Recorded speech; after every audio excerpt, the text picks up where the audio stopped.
बिस्मिल्लाहिर्रहमानिर्रहीम। बबलू वॉइस के देखने और सुनने वाले प्यारे दोस्तों को अस्सलाम वालेकुम।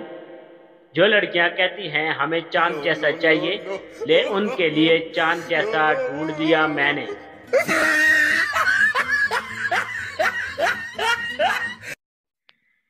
चाचा गुल्लू बीमार और अस्पताल में दाखिल था।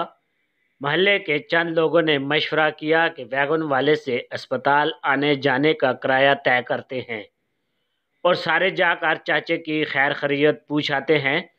100 रुपये फी बंदा तय हुआ और कुल मिलाकर 13 बंदे तैयार हुए। वैगन वाले ने बड़ा जोर लगाया, 14 सीटें हैं, एक और बंदा साथ मिला लो ताकि मेरी एक सीट खाली ना जाए, मगर बंदोबस्त ना हो सका। 13 बंदों को बिठाकर वैगन चलने ही लगी थी कि गली की आखिरी नुक्कड़ वाला रांझा मोची भागता और आवाजें देता हुआ आता दिखाई दिया। वैगन के 13 मुसाफिर कहने लगे कि वैगन भगाओ, इस मनहूस को साथ ना लो, ये मनहूस तेरा भी कोई नुकसान करवाएगा।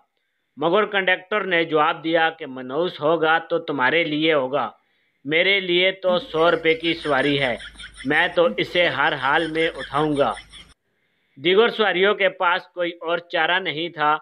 बादल ख्वास्ता अपने मोहल्ले भर के गैर मरगूब शख्स रांझे के पहुंचने का इंतज़ार करने लगे। हांफते कांपते रांझे के पहुंचने पर कंडक्टर ने उसे बिठाने के लिए दरवाज़ा खोला, मगर रांझे ने बाहर खड़े खड़े ही टूटी सांसों में दीगर 13 लोगों से कहा कि चाचा गुल्लू तो रात का ही अस्पताल से वापस घर आ गया है, उतरो सारे नीचे, ख्वाह मुख्वाह अस्पताल ना जाओ।